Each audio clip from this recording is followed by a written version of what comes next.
Start हुआ है, that is ascidian larva. हाँ मैम, ठीक है। एसिडियन लार्वा के बारे में हम लोगों ने कल काफी हद तक पढ़ लिया था, ठीक है, कि उसमें स्पर्म किस टाइप से होता है, उसका शरीर कितने इसमें डिवाइड रहता है, और ओवा जो था उसका स्ट्रक्चर हम लोगों ने कल स्टडी किया था। आज हम बात करेंगे डेवलपमेंट को लेकर, ठीक है, कि एसिडियंस में यानी कि हर्ड मानिया में किस प्रकार से डेवलपमेंट होता है, ठीक है।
हाँ भाई, फाइनल ईयर।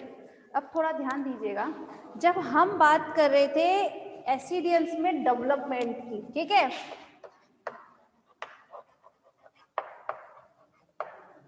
मतलब परिवर्धन की जब हम लोग बात करते हैं, ठीक है, तो इसमें एसिडियंस में जब परिवर्धन जो है, अरे बाकी सब कहाँ गए भाई, अभी तक थे।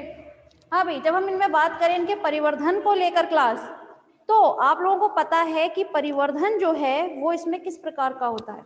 पहले तो क्लीवेज में जब हम बात करें क्लीवेज की, तो इसमें क्लीवेज जो है वो जाहिर सी बात है, एक सेल से दो, दो से चार, चार से आठ, आठ से 16, 16 से 32, इस प्रकार से क्लीवेज होता है। विदलन की प्रक्रिया जो है इस प्रकार से होती है।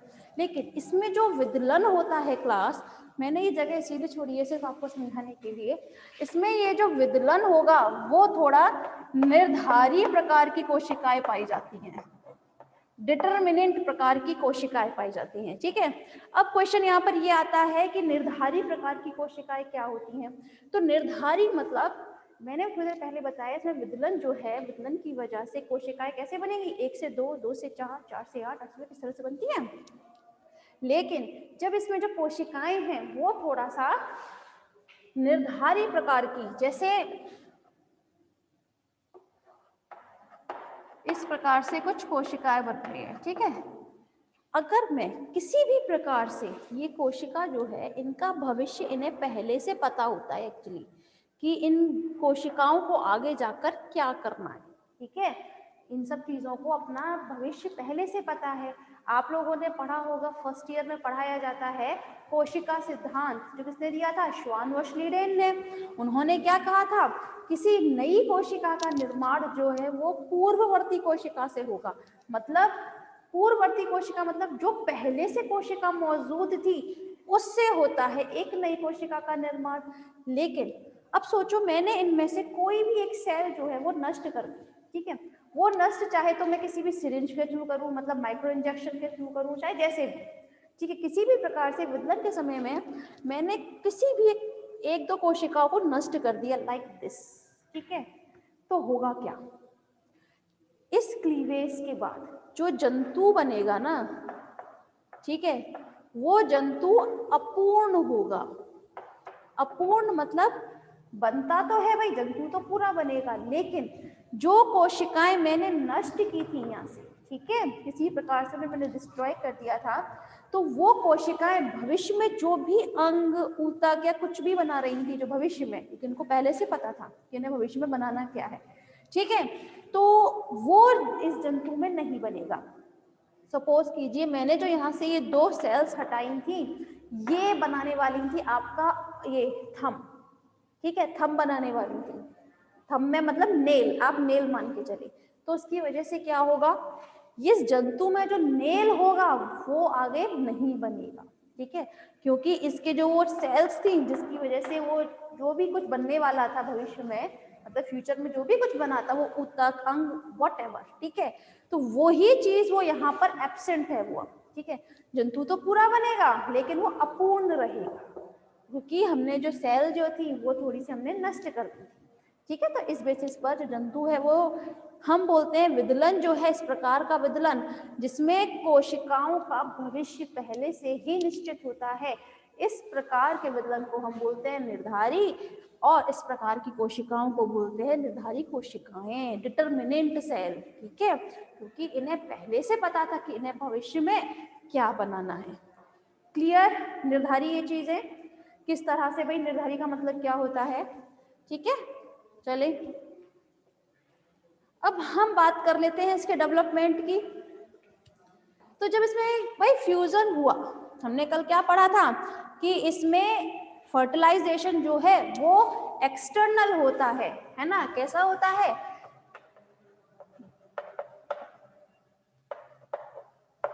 बाह्य निषेचन होता है।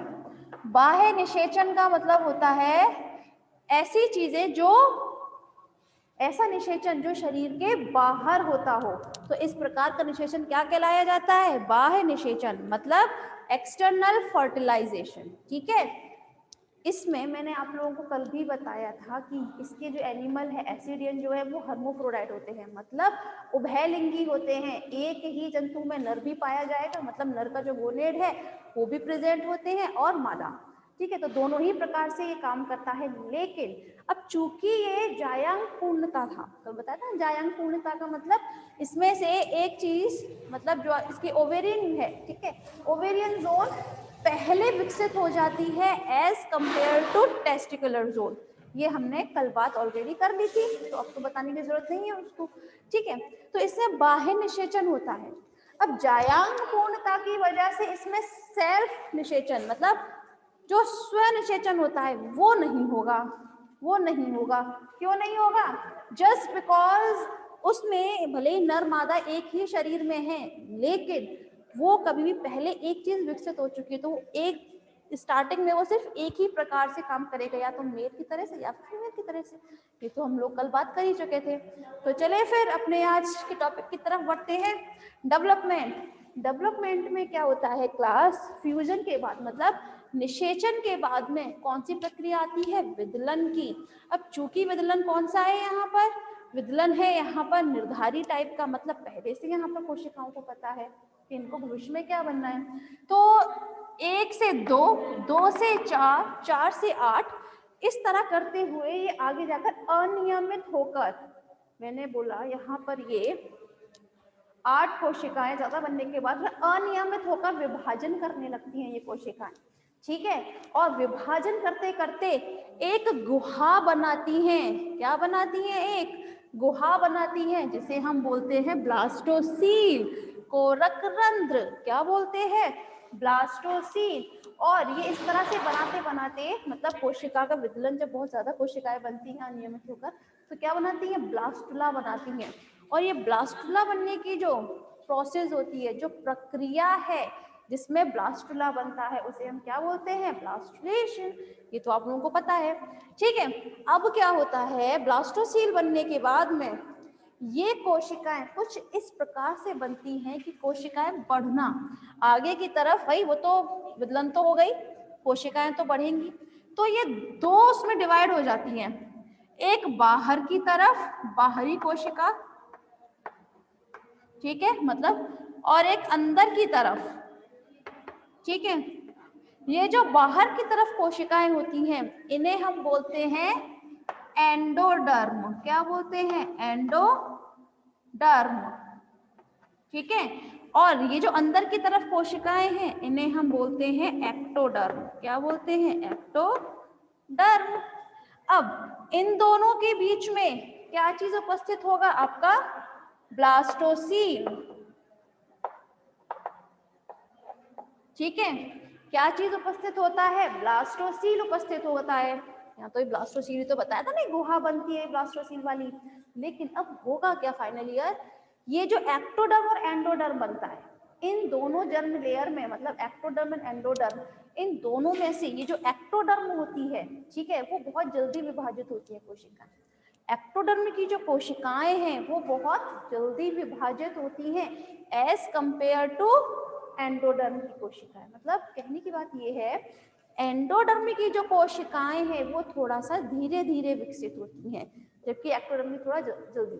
तो अब इस वजह से भाई जब एक्टोडर्म की जल्दी जल्दी हो रही है तो जाहिर सी बात है, ध्यान दीजिएगा क्लास, ये एक्टोडर्म की कोशिकाएं बहुत जल्दी जल्दी विभाजित होने की वजह से ये एंडोडर्म को कुछ इस प्रकार से घेर लेती है, ठीक है, समझ रहे हैं। ये कोशिकाएं जो एक्टोडर्म है ना, ये इनमें एक्टोडर्म, एंडोडर्म,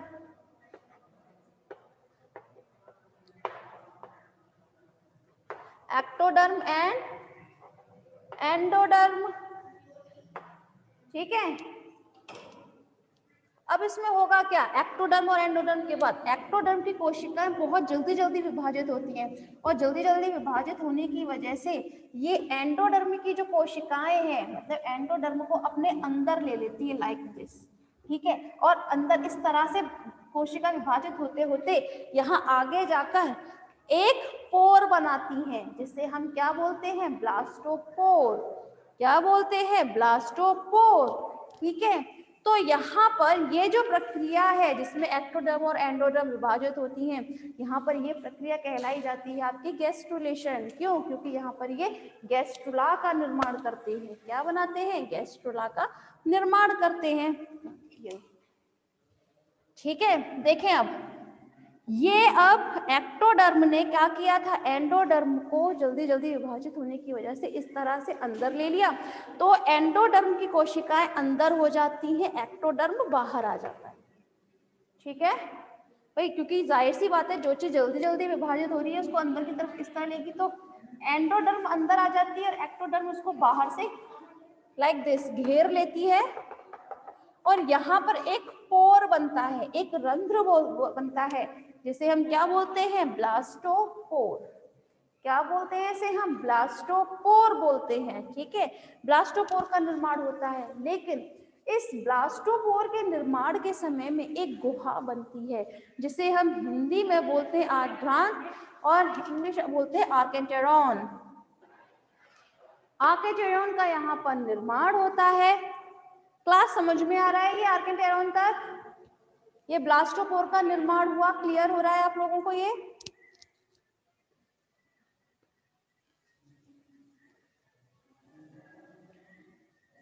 यस, गुड। ठीक है, तो यहां पर अब ये बनता है ब्लास्टोपोर। तो चले, इसके बेसिस पर हमने ब्लास्टोपोर, अगर आप लोगों ने फर्स्ट ईयर का थोड़ा बहुत भी याद है तो मैं यहाँ पर थोड़ा सा आप लोगों को एक रिवीजन कराती हूँ फर्स्ट ईयर का। चलिए अब हम बढ़ते हैं अपने फर्स्ट ईयर की तरफ।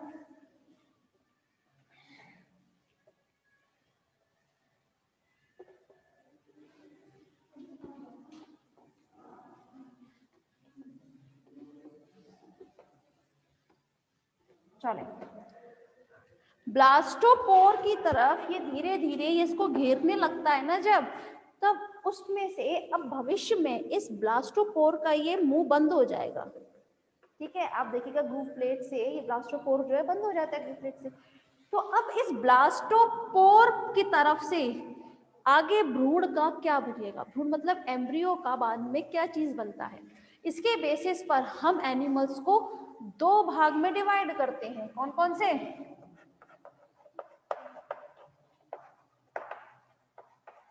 Protostomes and deuterostomes. ठीक है, प्रोटोस्टोम्स एंड ड्यूटेरोस्टोम्स। जब हम ब्लास्टोपोर की तरफ से, ठीक है, जब ब्लास्टोपोर की तरफ से माउथ बने, माउथ, ठीक है, जब ब्लास्टोपोर की तरफ से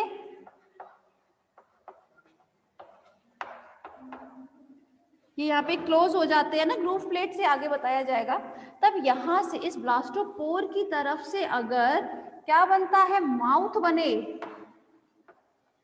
तो उसे हम बोलते हैं प्रोटोस्टोम्स। अगर आप लोगों को याद हो तो ये कहा जाता है, फर्स्ट ईयर में बताया गया था कि ब्लास्टुला के टाइम पर इसमें ये क्लीवेज होता है ना, लाइक दिस, यहाँ पर क्या होता है, ब्लास्टोपोर। अब ये एक तरफ से गुहा, ये जो है ना, ये एक तरफ से लेयर जो है अंदर की तरफ धंसना स्टार्ट होती है, तो हमें यहाँ पर द्विस्तरीय संरचना देखने को मिलती है, लाइक दिस।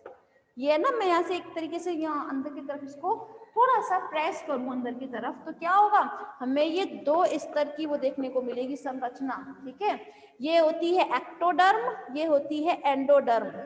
ठीक है, अब ये एक्टोडर्म और एंडोडर्म यहाँ पर बनता है ब्लास्टोपोर। ठीक है, क्या बनता है, ब्लास्टोपोर बनता है। अब और यहाँ बन जाता है आपका क्या, आर्केंटेरॉन। ठीक है, जो भी बताया आप लोगों को आर्केंटेरॉन। अब उसके बाद में जब यहाँ से आपका माउथ बने, वो तो होता है आपका प्रोटोस्टोम्स। ठीक है, लेकिन किसी किसी जंतुओं में बताया जाएगा, उसमें ब्लास्टोपोर से, मतलब यहाँ से अगर एनस बने, ठीक है, एनस का निर्माण अगर होता है ब्लास्टोपोर की तरफ से, तो उसे हम बोलते हैं ड्यूटेरोस्टोम। ठीक है, यानी कि ड्यूटेरोस्टोमिया में रखा जाता है, वो किसमें रखा जाता है, ड्यूटेरोस्टोमिया में। जबकि अगर माउथ बनता है तो उसे हम किसमें रखते हैं, प्रोटोस्टोमिया में। ठीक है, मतलब उन जंतुओं को बोलते हैं प्रोटोस्टोम्स। ठीक है, अब हम बात कर लेते हैं ऐसे कौन कौन से जंतु हैं जिनमें ब्लास्टोपोर की तरफ से माउथ बनता है, और ड्यूटेरोस्टोम्स कौन कौन से होते हैं जंतु। तो देखें, अगर हम बात करें ड्यूटेरोस्टोम्स की, तो ड्यूटेरोस्टोम्स को याद रखना थोड़ा सा इजी होता है, इसीलिए पहले ही बता देते हैं।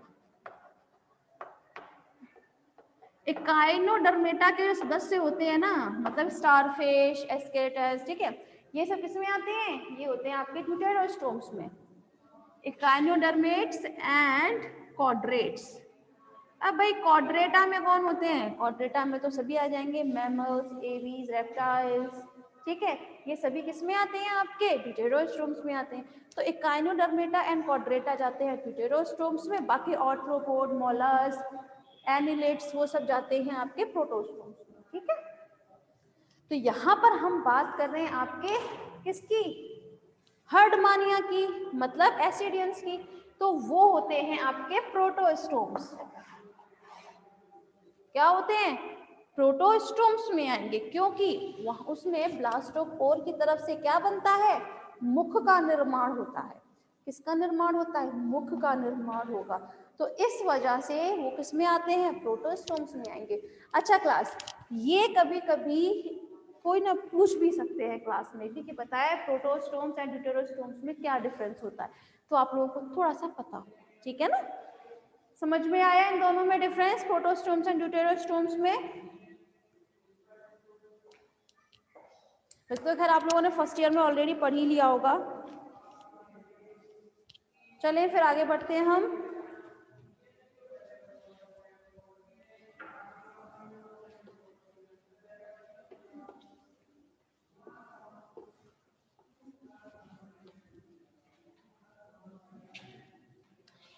ये जो ब्लास्टोपोर है ना, ये धीरे धीरे से यहाँ पर ये छेद बहुत छोटा हो जाता है, ठीक है? गैस्ट्रुलेशन में ये जो ब्लास्टोपोर है ये बहुत छोटा सा हो जाएगा। मैं भी छोटा सा स्ट्रक्चर बना देती हूँ लाइक दिस,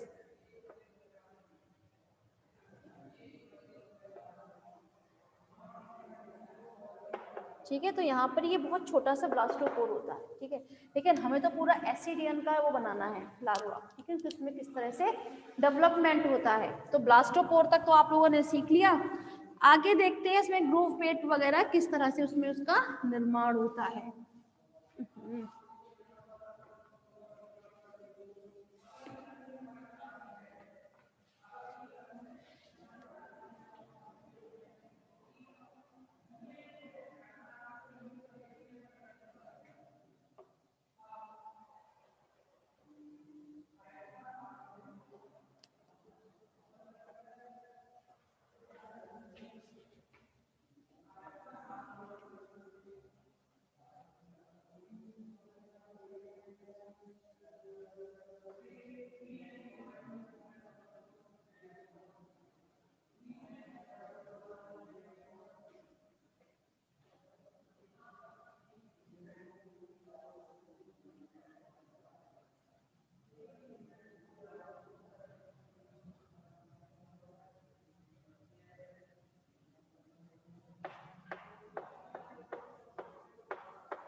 हाँ भाई फाइनल ईयर, थोड़ा ध्यान दीजिएगा।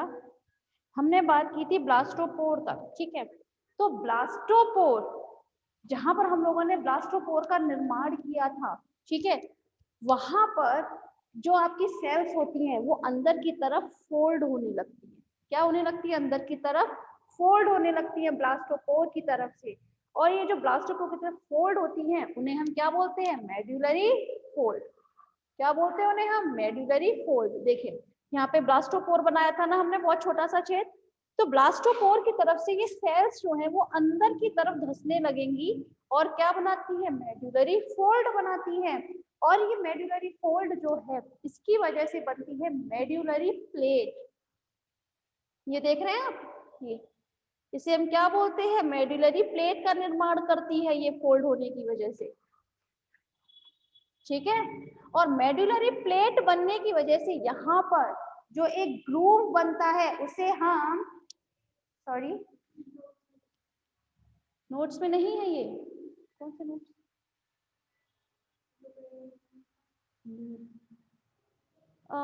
बेटा वो तो मुझे नहीं पता कौन से है नोट्स, पर कोई बात नहीं। देखिए बेटा, आप लोगों के में है या नहीं, आपके सिलेबस में है, ठीक है, आपके सिलेबस में तो है ना ये एसिडियंस। तो आप लोग बाद में नोट से यार मुझे दिखा लीजिएगा बाद में, ठीक है। लेकिन आप चिंता ना करें, आपके सिलेबस में है तो आप लोगों को पता होना चाहिए, ठीक है। रुक जाए आप, रुके अभी रुके, ठीक है ना। तो बेटा आप लोग नोट से, आप क्या मुझे टैली कर रहे थे? अभी टैली करने का टाइम नहीं है बेटा, अभी आप सिर्फ समझे यहाँ पर, ठीक है। लेकिन हाँ, रही बात आपके नोट्स हैं या मतलब क्या है उसमें क्या नहीं, आई डोंट नो, एक्चुअली मैंने देखा भी नहीं है, ठीक है। लेकिन आपके सिलेबस में है ascidians larva and their metamorphosis के बारे में, ठीक है। तो भी डेवलपमेंट ही बताया जा रहा है ना, तो हो सकता है बहुत शॉर्ट में दे रखा हो या कभी कभी कुछ टीचर बहुत एकदम स्किप करा देते हैं कुछ कुछ टर्म्स को, जैसे मैंने भी स्टार्ट उसमें लास्ट उसमें बुक में काफी कुछ स्किप कराया था ना, तो बहुत से टीचर्स हटावा देते हैं, ठीक है। लेकिन ये आपके सिलेबस में है और थोड़ा इम्पोर्टेंट भी है, ठीक। तो अभी आप एक काम कीजिए, पहले तो आप रिजाइन करें फिर बात करते हैं।